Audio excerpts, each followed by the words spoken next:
Your Creative Push, episode 42. I want you to think as if the entire world was your oyster and everybody on it was on your team. Now think what you can do with that, because that's the truth.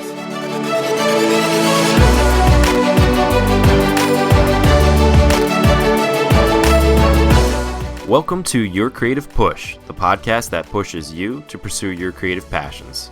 I am your host, Youngman Brown, and my guest today is Suresh Thakoor.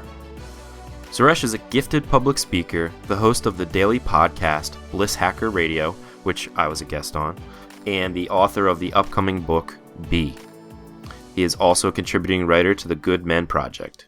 In addition to all that, and I can't wait to get into this as well, Suresh is a talented composer.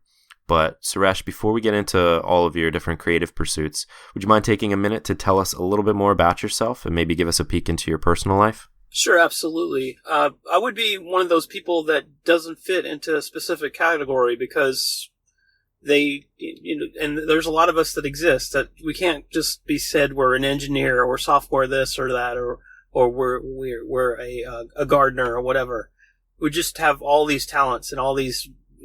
I don't know if it's just like lack of being very ADD or whatnot, but what I like to call it is, as there's always a better way to call things, I like to call it creative.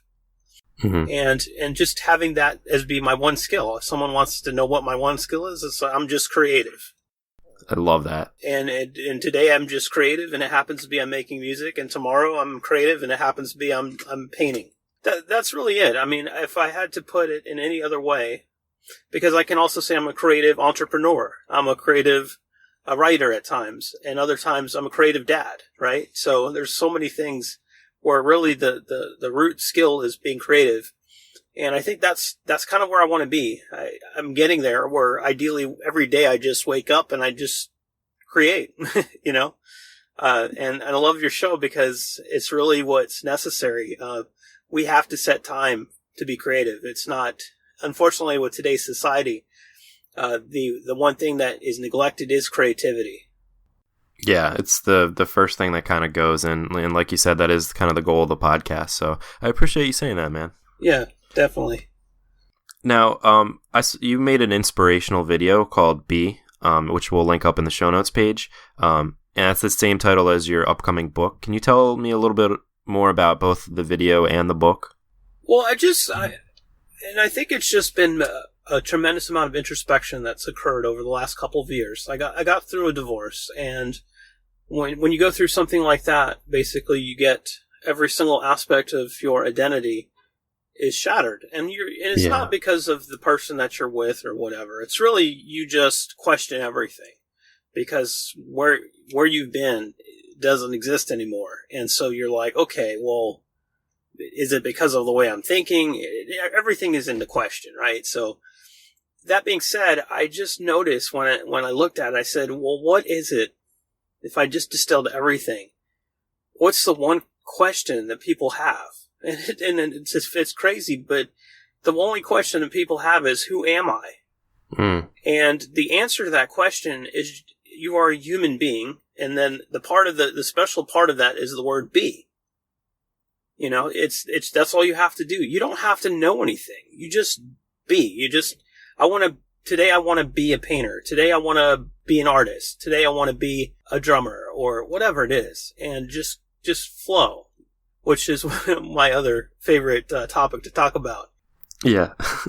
and this goes from an interview recently that I listened to on the Tim Ferriss show, and it's a wonderful interview with Robert Rodriquez, and he's the film director that did El Mariachi, and then that obviously got redone, and it was called Desperado with Antonio Banderas and Salma Hayek. But basically, his whole career has been, he says, I don't know how to do any of these things, and yet I just do it because, I just create. I'm that school. I don't need to know. It'll happen. I don't need to expect to know first before I do. And I think that's one of those major focuses. People feel like that they need to know before they do, and then that limits them because they realize how much they don't know. And other people will just do because they want to do, and then the knowing will come, right? It'll be the second thing. So the whole idea of the B-book and the inspiration video is to go do stuff, do stuff first, explore. And obviously you have to have courage, because to explore without knowing, you're going to be the guitar student who, I use this as an example because this is me, right? Right. And so I'm the guitar student that wants to edit as I'm going, right? I play Black Dog and I'm on the fourth or fifth thing and I'm like, okay, wait, hold on, that doesn't sound right. Let me redo it. And my guitar instructor will be like, dude, the difference between you and an 8-year-old is that the 8-year-old will keep playing, and eventually he knows that he'll get the know-how of how to make the transitions faster. And that is the one critical step. We want to know how. We don't want to be bad at something. And unfortunately, in our society, that just stops us from doing things.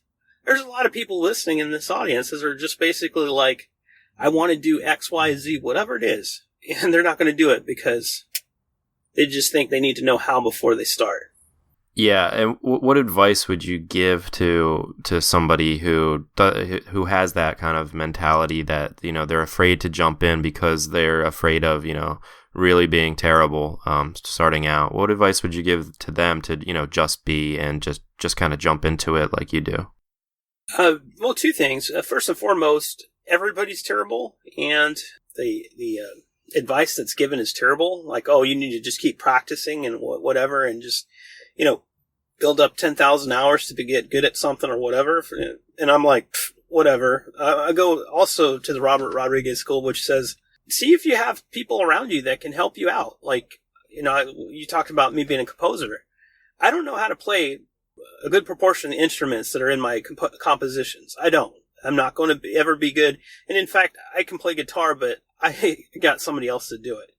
So a lot of us think that we have to do everything ourselves, and we make, the painting or whatever it may be, an arduous task, a crazy task, the song or whatever, this massive task. And the truth is, what we should do is, which I found liberates me, and then I'll go back to, in those cases where you have to be like the only you're the sole producer. But a lot of the things I do, I just crowdsource it, so to speak, and become that person at the top that is doing kind of like an orchestra, like the conductor at an orchestra, right? I allow everybody to be their expert, and then I take into that and I blend it the way I want to see it, and the way that I can add my 2 cents, right?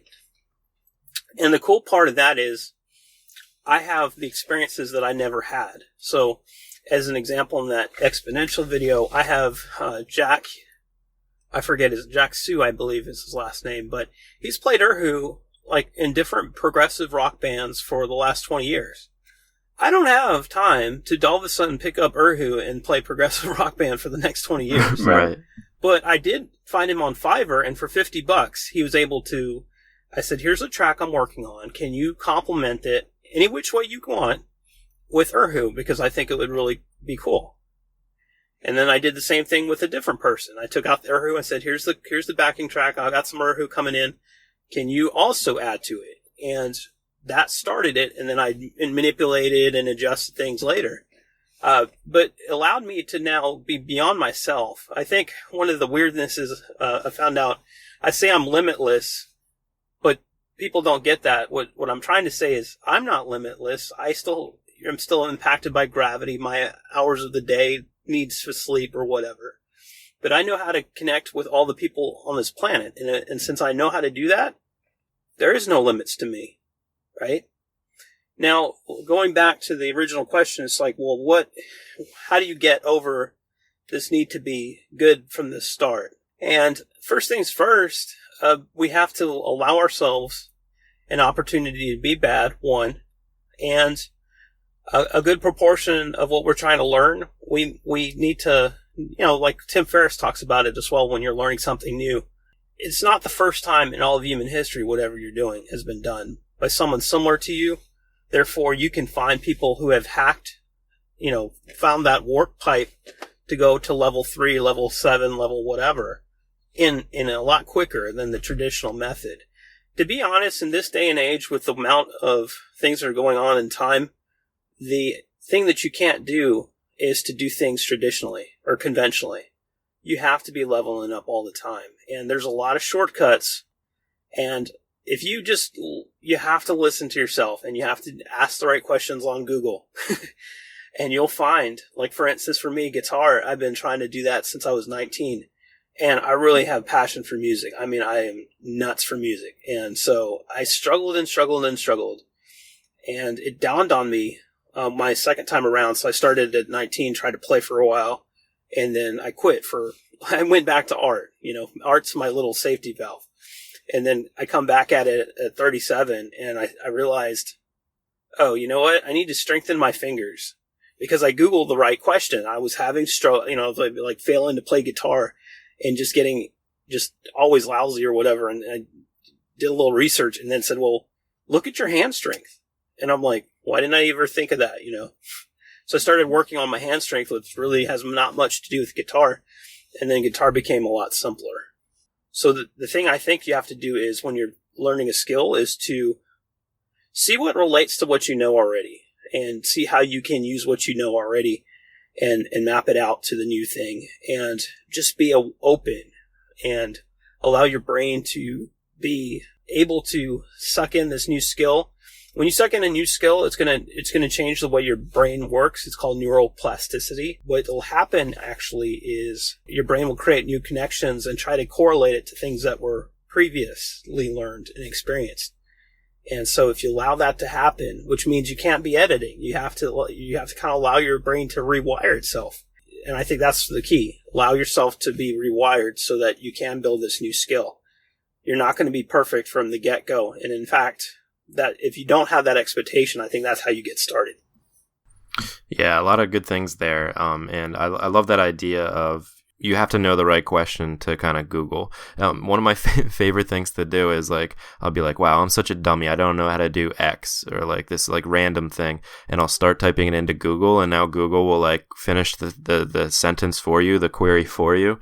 And it's always so fun when that pops up, your exact question pops up as you're typing it. You're like, phew, like other people have this like same problem too. I'm not that big of a dummy. I love that.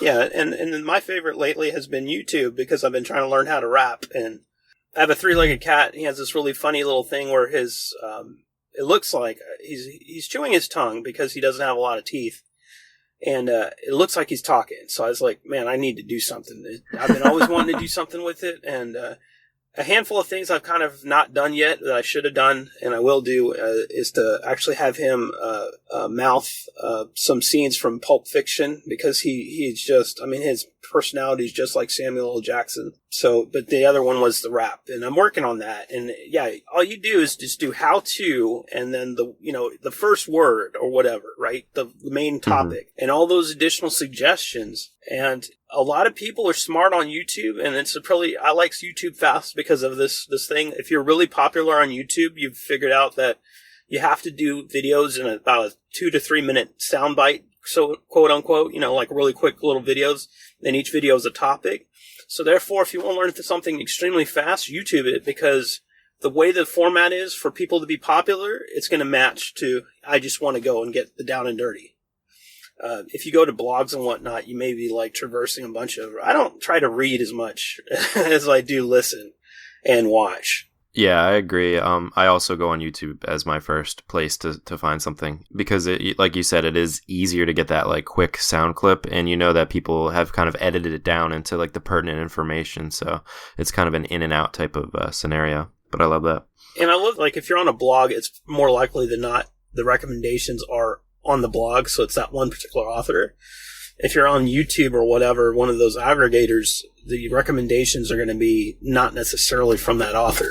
Yeah, and that being said, you can kind of go down like a vast black hole, not black hole, but this abyss almost, and just come out of it 6 hours later and be like, wow, like I asked one question on YouTube and now I like have this whole education on whatever the topic may be. Mm-hmm.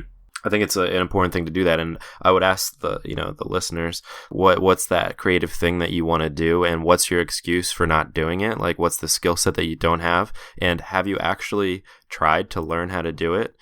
There's really no excuse in this day and age to not just go on YouTube or go on Google or just find the information and figure out how to do it, and you can do it for free. And one thing also, a lot of people don't. So I'm an artist. I would say I'm an artist, but if you told me to freehand draw something, it looked like a fourth grader, to be honest. And so what I realized when I've struggled with that skill, now I have it in my head, all these different, I got a bunch of pictures that I've worked on and have worked on, and I just have to find them. I don't know where they are. They're actually printed and they're not digitally copied. So I have to go find where they are. But nonetheless, they are like somewhere in between an MC Escher and H.R. Geiger, and more of a positive vibe than the H.R. Geiger stuff. It seems like it almost looks like he's using ink colors from like the same colors that you would find on dollar bills and whatnot, the greens and the somewhat beige colors and whatnot. For me, it's like I use more colors, and then it's a little bit more positive, but still kind of this sci-fi type drawing and whatnot. But nonetheless, the reason I say that is just because you don't know how to freehand draw real well, or if there's one skill you don't know, hey, guess what? There's things like Photoshop or whatever. So when I realized I couldn't do that well, I switched over to the digital medium and still got my expression out, right? So a lot of us will have an idea in our heads, but we're so rigid. Okay, we got to have it as a pencil drawing, and then we're like, dude, I suck at pencil drawing, right? There's so many other ways to get the same thing out that would have the same value to you, and it would be the same. You just have to switch the medium around. You can't do acrylics on a canvas. There's other things to do that are similar to that will get that message out, that creative vision out. You don't have to be so rigid in how it comes out. Yeah, I agree completely, and you kind of never know like kind of what creative journey you'll go on unless you'd start, like you said, like you might want to start drawing, but then you kind of realize that maybe I need to edit this in Photoshop, and then that in itself, if you're at that step, then can be scary because you're like, I don't know how to do Photoshop, and it's a whole big process, and I have to get Photoshop and all this stuff, and it's like there's all these steps along the way, and you have to be brave enough to like kind of immediately, once you get that idea, like maybe I need to do this as well, and just go for it. Just like you got to do it, and you never know where you'll end up when you started drawing with pencils, and now all of a sudden you're a music composer, Just allow yourself to not have limits anymore. Imagine, if you will, that you're limitless. Now, I told you, like, my caveat with that is that I know personally I'm not limitless, okay? So I have the same amount of blood in my system as you guys do out there in the audience, and when I jump off of a 2-story building, the same thing would happen that if you jumped off of a 2-story building. Yeah, I don't fly, but nonetheless, I do have the ability to get things done on such an exponential scale because I realized that, like, the vision's more than myself, and I like the fact that if I connect people and collaborate with people, that it's above and beyond my own experiences, so I'm not limited in that way. And it provides such a depth and such a strength. It's just, I just get floored because I'm kind of a collaborator that's more open. I'll let people do, like, I'll say, what's your, add to this, and they add to it. And I'm like, dude, I never thought you would do it that way, but man, that makes it 4 times better, right? And it blows you away because now it's like, it just frees me up and says, it's almost whatever I think in my head comes out now. You know what I mean? Right. There's no need to have any kind of limits or blocks or say it needs to be a certain way or whatever, especially in this day and age. Yeah, and going along with that, I think that one of the things that you try to achieve with that, because I've listened to your podcast, is this thing called flow. And it's something that, I always try to achieve. I've been there before, and it's pretty awesome. But can you tell us what is flow and how do you achieve it? Okay, so if you know the podcast, the one caveat is always, it goes for the Bruce Lee quote, which is adapt what is useful, reject what is useless, and then make it your own. And I kind of paraphrased it. But nonetheless, You have to find your own path. And a lot of people, the one book you could go with to start off is like The Rise of Superman, or Superman, I think it is. And it's by Stephen Kotler. And it talks about how the one place where you can really see flow happen is in like extremely dangerous sports. The crazy people that are jumping down mountains, on skis and whatnot, doing all sorts of crazy stuff. The people in wingsuits and whatever. Mm-hmm. And so basically the whole idea is that when you get so caught up in something, everything starts to stop, right? So you don't see time. You don't see this passing of time. You get so immersed in it that you stop thinking about yourself as much as where you end, and then the environment begins. It all blurs away. And people will have this kind of experience, interestingly enough. You don't have to be crazy. And the unfortunate part of the book, which was kind of a little depressing, was every chapter would end with somebody dying or something. And that's the truth, man. It's like, cause you get addicted to it. I'm a flow state addict. I'll be honest, but I found how to do that without, earlier on after my divorce, I wanted to, I was trying to get my race car driver's license. I was jumping on airplanes, getting my, whatever I wanted to do, I was doing, right? So and I realized sooner rather than later that was probably, I wasn't going to make 40, right? Right. And I do have a daughter. So I started thinking, well, how do I get this little flow state addiction without, and there are lots of great ways to be in flow state without having to, and one of the ways I found, which is really easy for me, is that the swimming pool is one. And what I'm talking about is not, is actually like, drifting underwater, holding your breath, drift underwater and kind of swim around and whatnot. What it does is it kind of reduces the amount of stimulus to you because you're underwater. So the only thing you really could do is see and hear, right? And the hearing's kind of a little garbled or whatever. And the only thing you really have to do is hold your breath. So there's not much going on. And then you have unlimited freedom, right? You can go up and down and left and right, whatever. And for me, I lose track of time. And it just is the craziest thing, because when you allow your brain to just free up like that, then all of a sudden it's usually afterwards that you get the craziest inspiration. Or while you're doing the activity, you're getting these crazy inspirations. So that's one way to do it. Other things is just listening to music. And I mean, I'm always, headset, turn off all the light, try to turn off all the distractions in your house and whatnot. Put your earphones in, your headphones in, and, just go to it, And then the other thing I like to do is just allow yourself to explore. So for music, for me, it's just start off with whatever I'm doing and just start putting stuff on there and just stop getting to the rigidity of things. And so for me, I think that's the other thing. I don't have like this calendar that says I need to do or this 20 minutes. I have flow state from like 10:30 to 10:50 every Wednesday, and that's flow state time.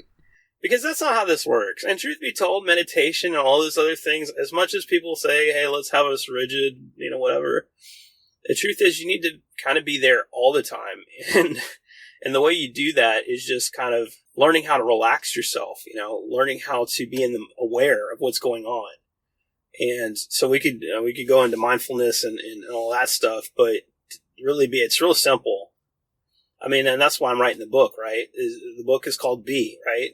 So a lot of us get hung up on a lot of stuff, right? We're trying to be mindful. We're trying to be in meditative state. We're trying to do this. We're trying to do that. We're trying to eat well. We're doing all this stuff. There's so many different parameters. And if we just quieted ourselves for a second, said, who am I? And really thought about it. Whatever pops up, and we focus on that. That's where we should be. And you'll see, for me, it's like, I want to be creative. Like, creativity is like the biggest, when everything is quieted down, my heart is every heartbeat says creative, create. And so if you're at that passion, then life becomes simple. Everything works out, right? So I think what happens with people, there's a lot of books. I just had Dan Harris, who's New York Times bestseller, ABC News anchor, on BlissHacker. I think it was like a recent episode, and it was kind of funny because he was I did the interview while he was in a taxi cab, but he had this nervous breakdown on national television, and there's some great salacious stuff in the book about him doing cocaine and all this other stuff. And he talked about in the book how he would go to these retreats with monks and all that stuff, right? And he would ask them, "Are you at Zen?" And they would talk about how they're struggling to get to Zen. And it dawned on me when I was reading that. I said, you know what? what if we're already at Zen? And then, like, if we just were who we are, we would be at Zen.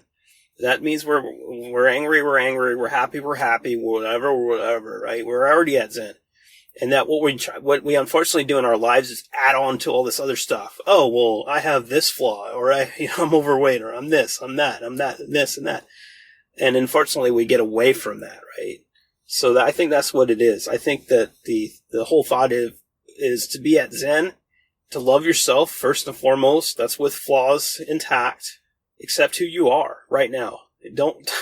Hey, change is hard, man. And I don't think anybody really needs to change. First and foremost, they need to love themselves. And then from that, then, you can improve. But if you've realized you're already where you are, we talked about that earlier. We said, well, why is it that people don't start? If they love themselves and appreciated them, I am an artist, even though I can't freehand draw. And even though I can't do these things, I'm an artist and I will, do it anyways. That's where you need to be. Yeah, I was just going to say, I agree completely. And I think there is an easy way to find a flow state too, is if you're kind of immersed in whatever artwork it is that like you're kind of called to do, and you just like smack dab in the middle of it. I found myself in a flow state in that respect as well. Yeah, I mean, I find I meditate all the time, and it's because I do what I'm supposed to be doing, right? And we know that. We know when we're immersed, whatever it may be, when we're immersed, it's just night and day difference. We're in it. It takes less time to do things, and we have a better result as a result.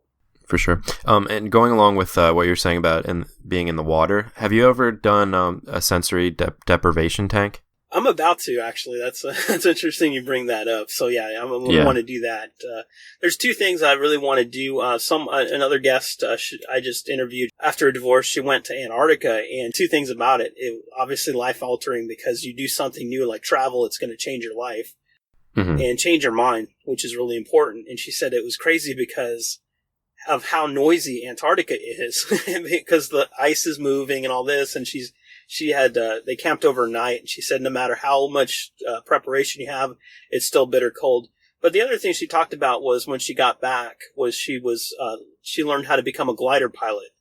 And so that's, flying without an engine. And she said how beautifully amazing that is, because it's just you, and of course you're in a little plane, but there's nothing other than that. And actually the birds are right there with you, because they don't fear you because you don't have an engine or anything like that. They're right there with you. Yeah, that's terrifying for me though. But yeah, I've done the sensory deprivation tank, and I highly recommend it to you and to anybody listening.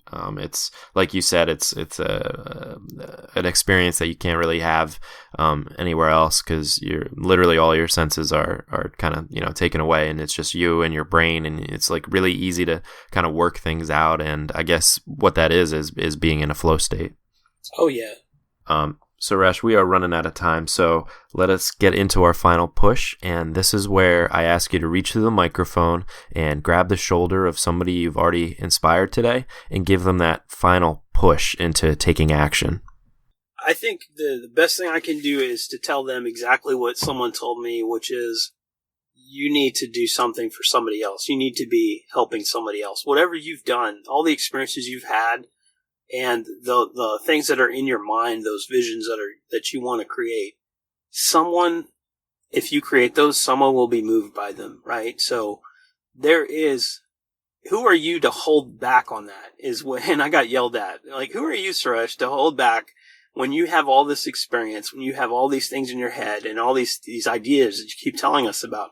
Who are you to hold back to the world all of this? Because there are people out there that if they saw what if they listen to the music, if they see the motivational video, if they listen to BlissHacker, which are the things I'm working on, they would be inspired, and they would live. They would live in a place of passion. Who are you to hold back? Because you holding back is preventing them from getting their insight and their inspiration. And I think that would be the thing I would want to put. That's my creative push for other people. You have to be. I mean, part of the word human being is be, and that's why I'm writing the book about it. You have to be. You have to create. Yeah, I love that idea. It's, it's your responsibility. If you're given that kind of inspiration, it's your responsibility to take the inspiration and kind of put it out into the world so that it can inspire other people too. Yeah. I love it.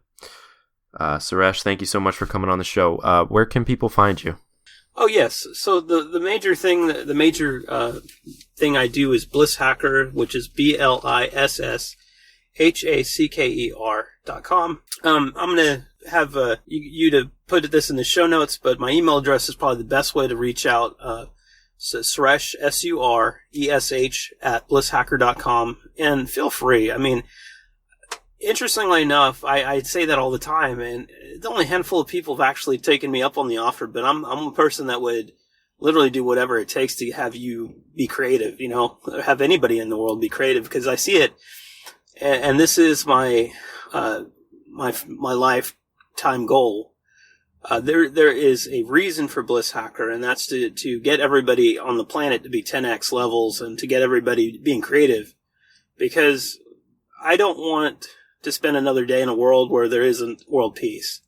And I'll do whatever it takes. And if it means helping every single person on this planet figuring out how to live in flow state and being creative and being that passion, then so be it. That's what we'll do. So the only way I can do that actually is if people reach out to me and listen to the show and stop holding back, because the world needs more superheroes.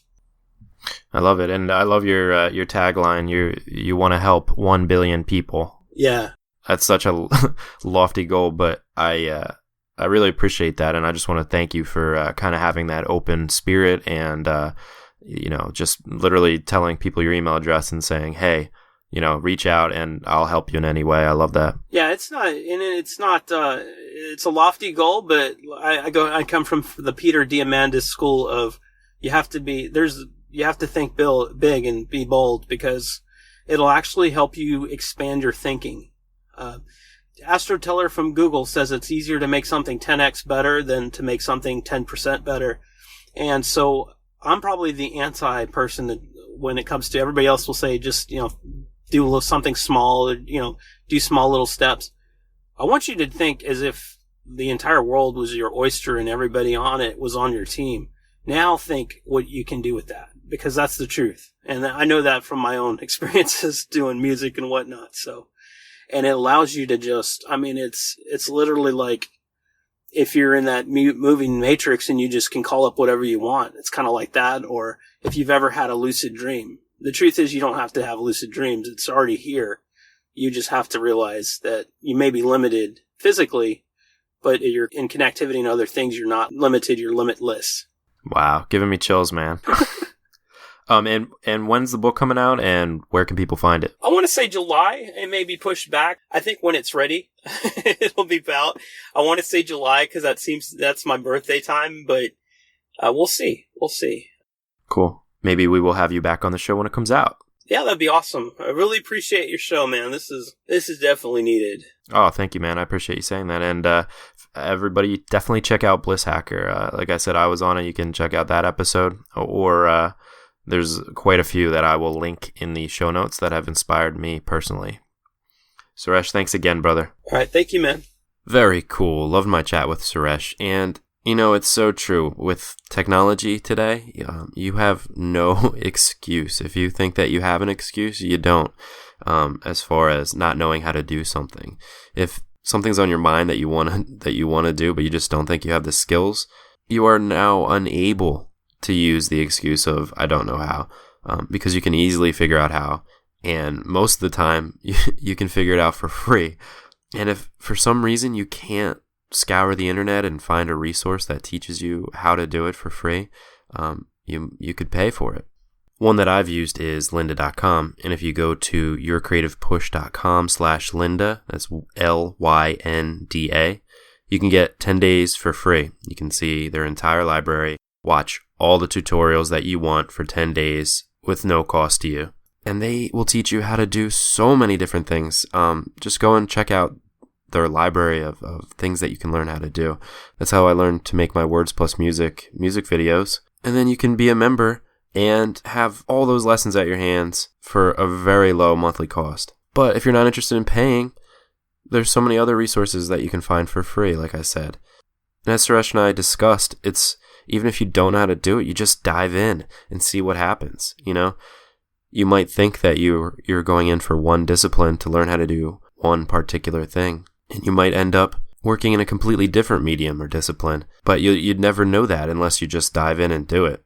And that's why I really respect Suresh for creating that song, Exponential, which he was kind enough to offer as a free download to you. You can head to yourcreativepush.com/Suresh, Suresh, and which I'm also playing for you as the outro to this episode.